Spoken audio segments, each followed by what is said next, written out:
What's up, guys? Welcome back to What the Hell Is That with Mike and Ricky. Alright, Season 3, Episode number 2 of AA, Ancient Aliens. This one's called Monsters and Aliens. Alright, everyone knows about the Montauk Monster, maybe you guys don't. Here we go. Surfside Beach, Montauk, New York, Spring 2008. A 26-year-old woman, along with 3 of her friends, were jogging along the beach when they came across a mysterious creature on the shoreline of Montauk. And to them, it looked like a mixture of creatures. It had the beak face, goat paws, and the body of a dog.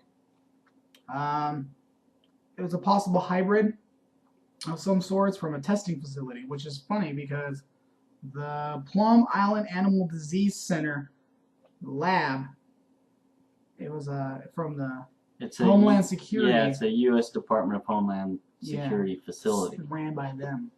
Curious, in my opinion. Yes. Very curious. Like, not even like a mile, not even a stone's throw away from that facility that monster was found, or supposed monster.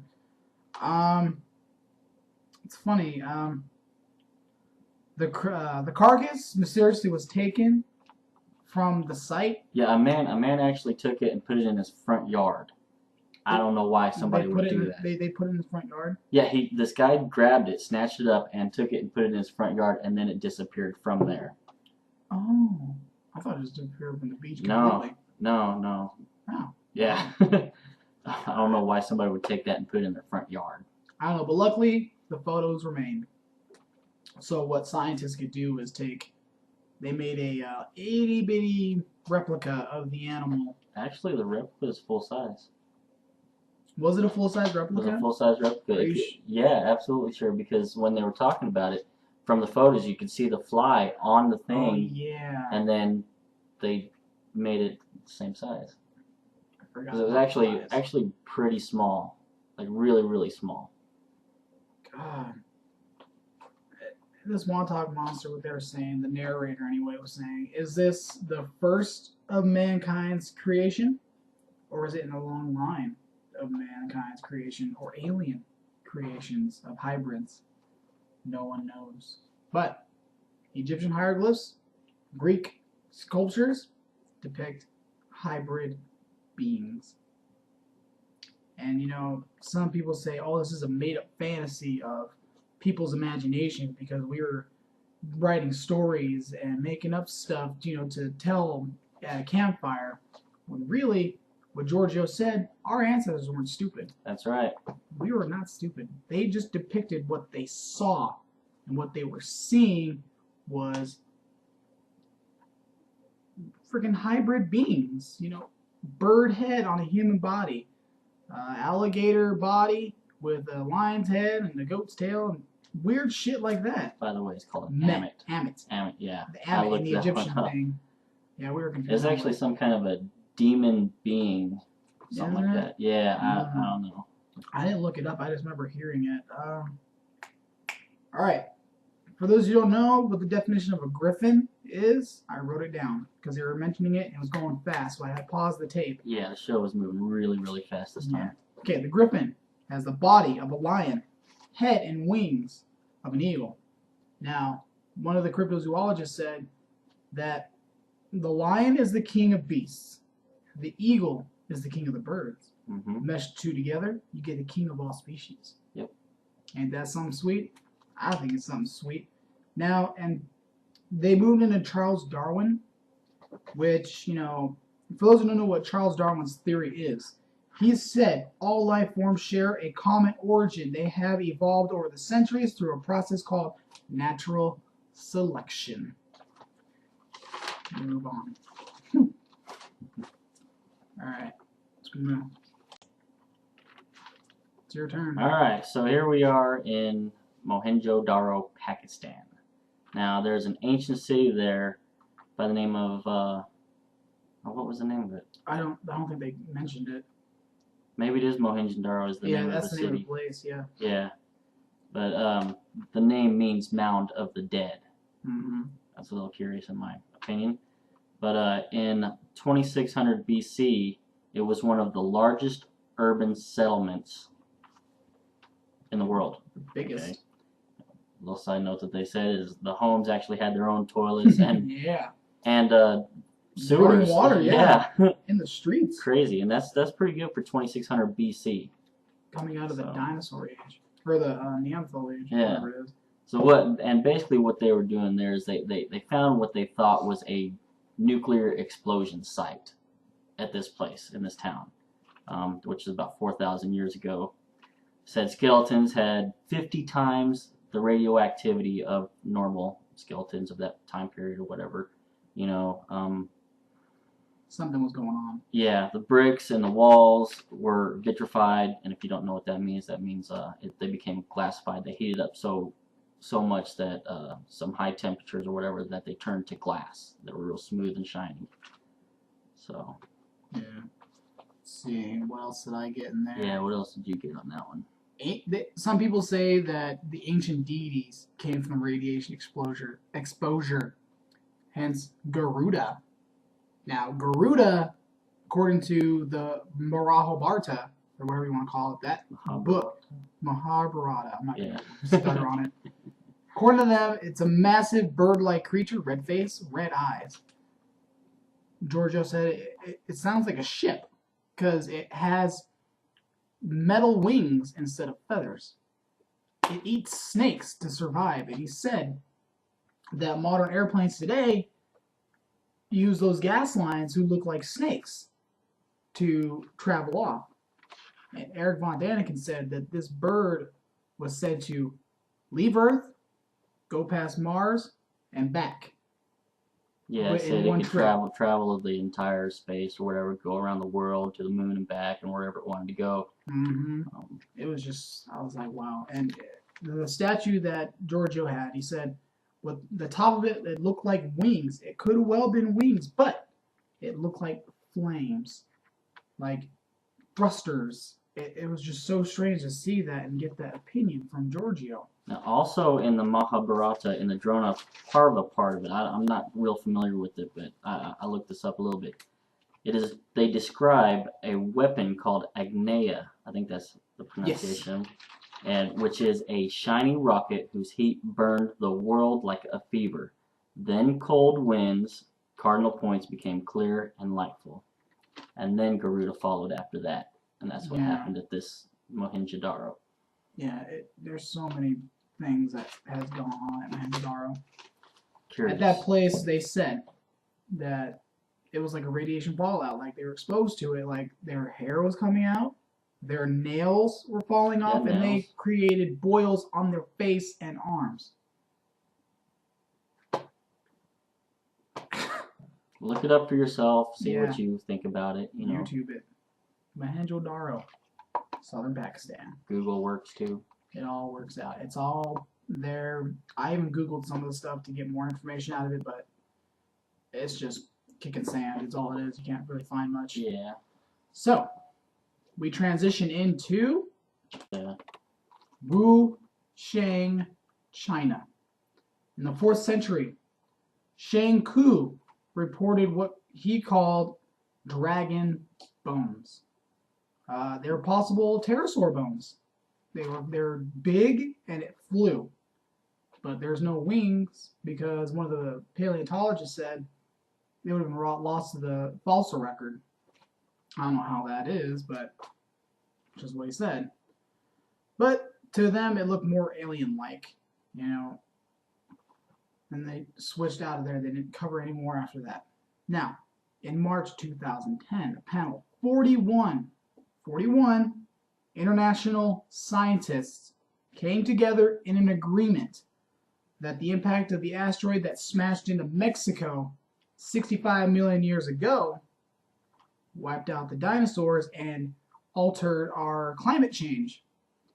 And that's what they say may have ended the life of the dinosaurs. But some evidence suggests that some have survived. Some creatures have survived. And I'll give you some examples. The Zeta Cantish fish. I wrote it down too. And alligators, sharks. Coelacanth. Coelacanth, that's the word. Coelacanth, I'm all Zeta. I'm all reading it too, I'm like, coelacanth. Anyway, coelacanth. Scratch that. Off the board it goes. Alright, it's no longer there. Coelacanth fish, alligators, sharks, and turtles. They're saying possibly there's more ancient monsters that are in hiding, like in the jungles, in lakes, and in some of the deepest parts of the ocean. No one knows because they're unexplored. We know more about our outer systems than we do our own ocean. Yeah. And there's just so much of it to cover that we can't you really. You never know what's in our ocean. The deep, like, what do they call it? The Death Man Canyon, somewhere out on the coast of China. There is that one deep cavern that no one can get past. It's so deep, the pressure would crush any cabin. Scientists are working on a machine or a sub that can withstand all that pressure to travel up that canyon in China. So I can't remember where. It might be in China, it might be somewhere else, but I watched Discovery Channel about a month ago. I was like, all right, because they wanted to know what else was down there. Who knows what's down there? There could be a lot of things down there. A lot of things survive. You never know. Yep. Okay. Scotland. The Loch Ness Monster.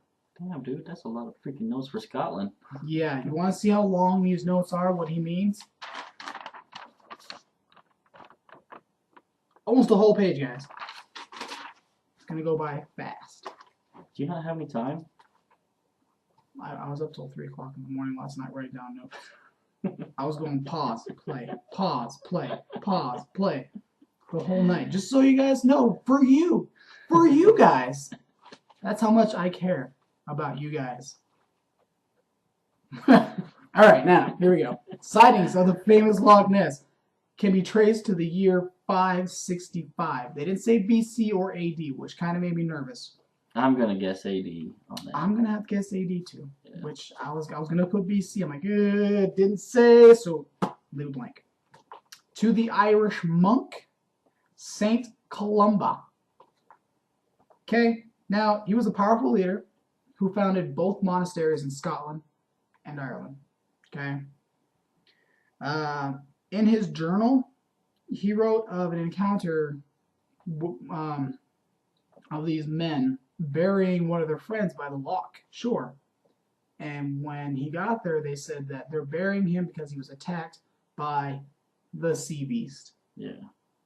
Now, upon hearing this, Mr. Columbus said, hold on 1 second. Let's test this theory. He sent his follower into the loch. And sure enough, there comes this monster about to attack his friend. And he makes this notion right here.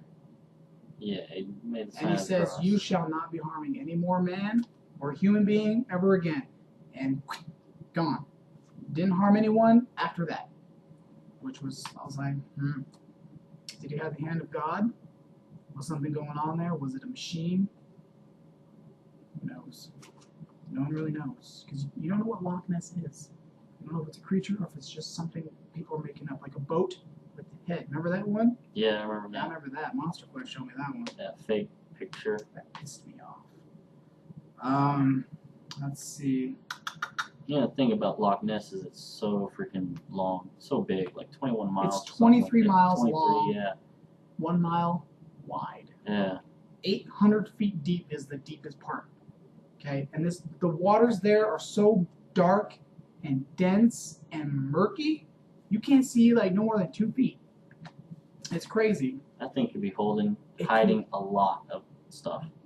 And here is the kicker. Here's the skinny. People have been reporting UFOs over the loch. For a long time, actually. For the longest time, before helicopters were even invented and airplanes. It's just, it makes no sense. And I don't understand. You got water? Yeah. Alright, let's take a water break. Oh, God. Now, they're saying like a Loch Ness might be the descendant of a dinosaur, or it could have been alien-made through some hybridization. And that's what this whole show is based around, is hybridization. Do you know what that means? It's a mixture of animals to create one massive being or weird creature. Oh, goodness. The Leviathan is another creature we're going to be covering. Leviathan. Yay. Alright. Now, it is a multi-headed sea creature said to lurk and be the sole gatekeeper to the underworld forever. That has been story of legend for sailors for many, many years. For many moons since man first set boat on ocean, they've been talking about the Leviathan. Mm-hmm. And no one knows where the story came from either. Don't know how it came about and why it is called the sole gatekeeper to the underworld. What exactly is the underworld? I want to know that. Is it really a place of where you go? Is that their version of hell? Or just another dimension? Crazy shit. Makes you think, huh? Another one. The Hydra. You guys should know the Hydra from the Hercules story. Yep. Not the Kevin Sorbo Hercules or the Not Disney. made for TV Hercules. No, this is from Greek myth. Hydra. Listen to this. A multi-headed snake who is descendant of the earth goddess Gaia. Okay? Gaia. I don't know if I pronounced it right or whatever. That's right, Gaia. Yeah. Hercules was commissioned to kill the Hydra by Zeus and local people. And he would go and he would slice off one of the heads. And you know what happened? 2 heads came from that one. Yeah, so he was just chopping away, and more heads, till finally his nephew, and this is not mentioned in any other text for Hercules, his nephew helped him, came up with the idea for cauterization. Yep. Slice a head, fire to the hole. Turn it off. You cauterize it, the heads won't grow back. It stops blood flow. Yep. I don't know. That was just kind of strange. I didn't know he had a nephew during his missions. I wasn't aware of that either. Until last night. But because of that, that's how he defeated the Hydra. Mm-hmm. So he was finally defeated. This is really good. I told you, man. Good. It's really good. Sugary. Anyway, we're moving on. In the deepest oceans, off of Norway and New Zealand. Yay, New Zealand! No, not New Zealand. Iceland. I almost put Scandinavia too. And I yayed New Zealand for nothing. I know. Well, yay, Iceland! Yay! Hey, that's Canada. Anyway, this creature, for those who don't know, was famous for attacking ships. But it didn't always attack ships. No. There's 3 ways you can be hurt by a kraken. 1, by sailing into it, because it would always submerge and look like a big island. So you crash right into it. 2nd way is if it submerges quickly, it creates a whirlpool and it sucks your ship in. Yep. And of course, the 3rd way is the classic drag water. That's the depths. Yeah. To David Jones' locker. Yeah. All right. Oh, here's a controversial one. Jonah's whale. Curious. Now, for those, I want your guys' opinion. Do you guys think it was an actual whale, or do you think it was a USO? Because, according to a whole bunch of scientists and paleontologists and biologists, if you get eaten by a fish or any biological creature, 1, you got the teeth. Yeah, it'll rip your flesh, all that stuff. As you're being swallowed, you're suffocated. Breaking your bones. Stomach acid. Breaks you apart, inside and out. Eat away your flesh and your internal organs. Now, unless you guys are big, churchy people, believe, oh, it was God's will, He made him survive. To me, I deny that notion, even though I am a good Mormon Catholic person that I am. I deny it. I reject that notion because you cannot live in a whale for 3 days and 3 nights without dying. I say he was taken aboard a USO. It's possible. Who knows? Because in the Bible, and I even looked it up too, he described the inside of the whale. The ribs were gleaming bronze. Yep. Said the ribs had bronze on it. Mm-hmm. Now, what kind of whale has bronze ribs? I don't know. Well, this is Larry the whale. Yeah. I don't know. But, that you know, it's controversial. Very controversial. We're going to leave it up to you guys. I mean, I'm my not gonna opinion say, is just one. I'm not going to say yay or nay. It's either one. Yeah. As a Christian, the Bible tells me it's one, and that's my belief as a Christian. But as a researcher of this and stuff, as a scientific thought, yeah, it's a possibility that it could be a USO. Yeah. Because I always thought that story was kind of strange. I'm pretty sure a lot of you thought that was pretty strange. A man surviving a whale. Hey, it could be possible. It could have been a real story of a real whale. Yeah, it could be. Who knows? No one here will actually ever know. No. And we're not going to discredit you. We're not going to make fun of you for saying, oh, it was a whale. We're not. Because it's your opinion. We value it. End of story. Now, this one irritated me. And it got me sick to my stomach just seeing it. In 1954 in Russia, Soviet scientist and organ transplant pioneer this is kind of sick, actually. Vladimir Demikov surgically produced a two-headed dog. Yeah. Yeah. It's real. You can see pictures of it. Yeah, it was gruesome. I'm a dog lover. That's made me cry a little bit. I'm like, oh my god. Anyway, he grafted the upper torso of a small dog. It looked like a Shih Tzu to me. I don't know. On top of a German Shepherd. So you got the legs and right here on top of the German Shepherd's neck. Yeah. And it lived. Like, it lived. Even the top dog lived. For like a few weeks. Yeah. A few weeks. They fed it, they watered it, he took it to shows and showed it off and conferences and stuff like that. To say that this can be done. And it was pretty much like, haha, look what I can do. Hybridization is possible. Yes. Now, this paved the way to heart transplants. Yeah. Which, you know, I'm good for. You know, if I'm needing a heart, yeah. That's fine. But in 1967, that's when it happened. That's when heart transplants began. It was in 1967. And now, once I said before, our ancestors left carvings of these images of hybrid beings all over the walls, in statues, everywhere. Yep. It's just proof, just right out there. Bam, right after another. What's old is new again. That's all I was going to say the whole time. I was going to say that the old is new again. Rediscovered technology is what it is. Cerberus. Everyone knows the classic name, Cerberus, from the Greek myth of a three-headed dog guarding the gates of Hades. Dog. Here's another description of a three-headed creature guarding the gates of hell. Why two? Why two? Barrel at sea and barrel into the ground? Maybe? Who knows? This was according to the myth, was a descendant of the Greek god Typhon and Echidna. Sorry, not Echidna. Echidna. Now, they say these are aliens who came to Earth posing as gods, who really weren't gods. They were just here to mess with shit. And they created Cerberus. Mm-hmm. That's what they're saying.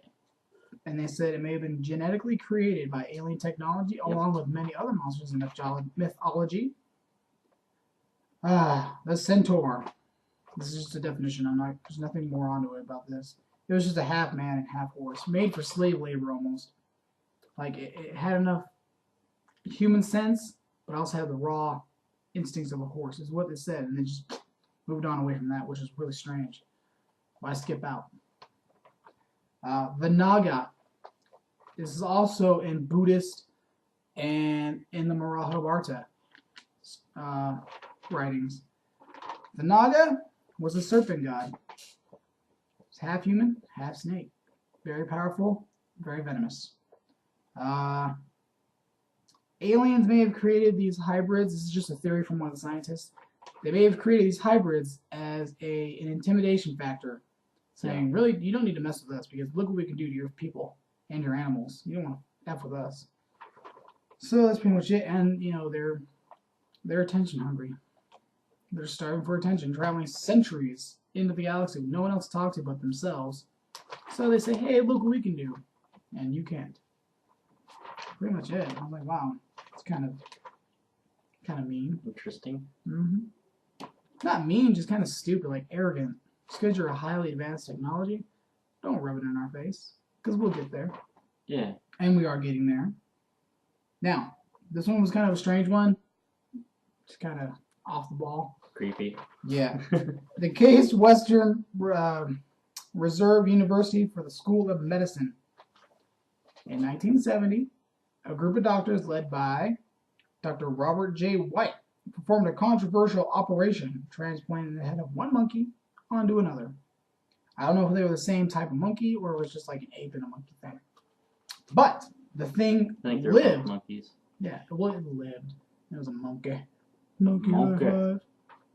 Anyway, it lived for 3 days. But it lived. And it showed in the actual laboratory, and 100% of the tools were still left in there. Which, that was kind of weird. Yeah, the doctor's son actually showed a description of how it actually worked. Put the head into the halo, and then with the spinal cord was sticking out, yep. And you could mount it together and do all the surgery Fuse stuff. The spinal cord together with the brain, and just like new. And I said the monkey could hear, smell, see, everything. It interacted for 3 days. Yeah. But then it died eventually, which, to me, it's just a step forward in trying to save lives, I think. In some weird way, it's going to happen. That's what's going to happen. If someone dies, like just the body, they can just transplant a head, too. It's weird. I don't know. Theories, but, I'm not smoking crack. I don't feel like doing that. Oh, gosh. Shanghai Second Medical University. In 2003, scientist named Wei Shen Chang successfully... This one's creepy, too. Yeah, this one was strange. It's kind of weird, in my opinion. Just listen. Just listen to this shit. Alright? Successfully fused human cells with rabbit eggs. Yeah, rabbit. Wabbit. Why a rabbit? I don't know. Maybe because they're something. They said something about like some rabbits have human traits too. I don't know what it was. I don't. But it was also pigs too, which we'll get to in a minute. But a year later, in 2004, researchers in Mayo Clinic in Minnesota fused human blood into pig's blood. Yeah. For, let's see what it said. Well, it's because pigs are closely related to humans, so what could hurt? They didn't really touch on why they did it. Something about eventually if they talked about having pig farms to grow hearts, basically, for heart transplants. Yeah, if you take like the right medication, you can live a long and healthy life. Yeah, but basically, essentially, you would have a pig's heart in your chest if you needed a heart transplant. So if you wake up, then you know why. Yeah. Start craving some slop or something. Yeah, some cone huskers. Oh my god. Now, weird stuff. For some reason, it backtracked.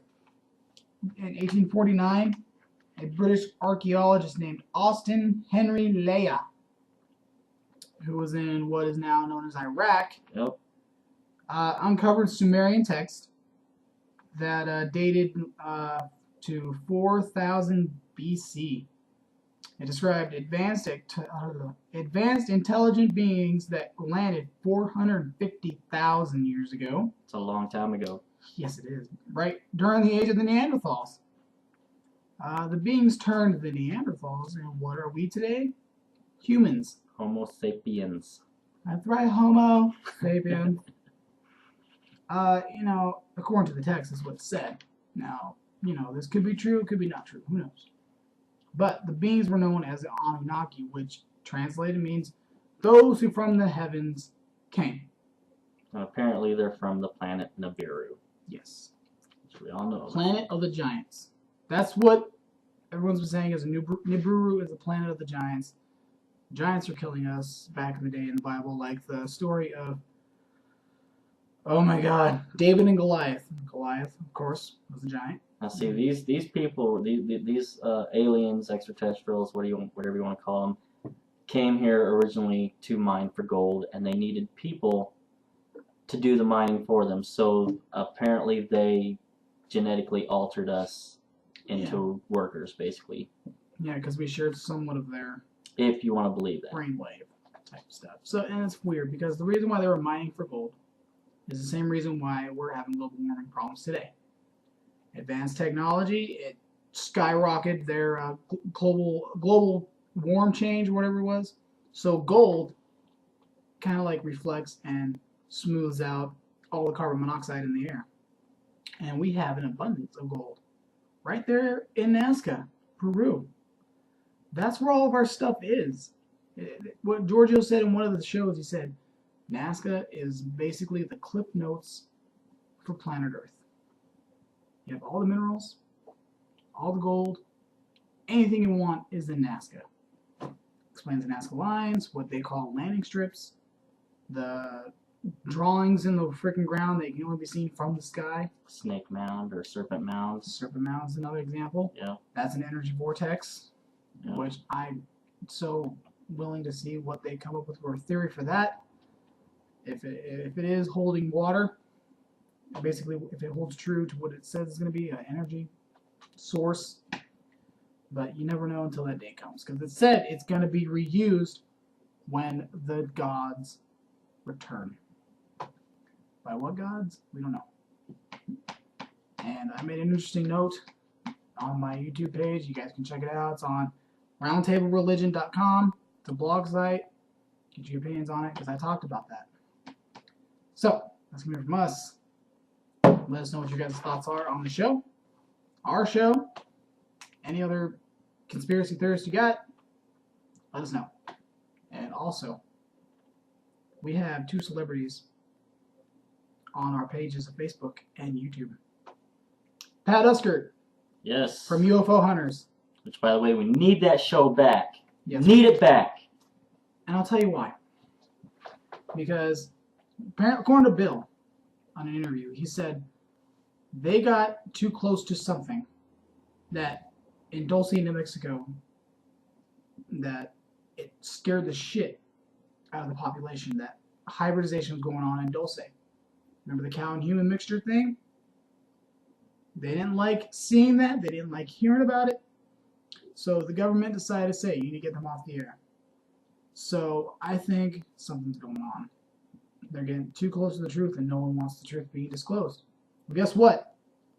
Stephen M. Greer has taken that disclosure project, and he's blown the door open. So bring back UFO Hunters, because I don't care if it's for skepticism, if you need a debunker. I don't care. It was a good show. It was a great show. You got information. They got a lot of information out there for everybody. They brought a lot of truth. Yeah, and it takes guts to do that shit, to walk up to an army base, like to the front gate, and just stand there and just look in there. Yeah. Other people would be too afraid to go there, be fear of getting shot, but they walked up to those gates each time. But on a side note, we haven't done Legend Quest in a couple weeks. We didn't do it last week because a lot of shit went down. Yeah. Weird. And then this last couple weeks we've been kind of busy trying to take notes on Ancient Aliens, and we've been trying to take notes on Legend Quest. So we're going to be reviewing both shows on YouTube because they don't have a repeat on Sci-Fi except for the first episode, which we already did. So we're reviewing the 3rd and 4th episode probably this weekend or Monday. Right. Other than that, it's going to be from us. Sorry, guys. Peace. Leave a comment, rate, subscribe.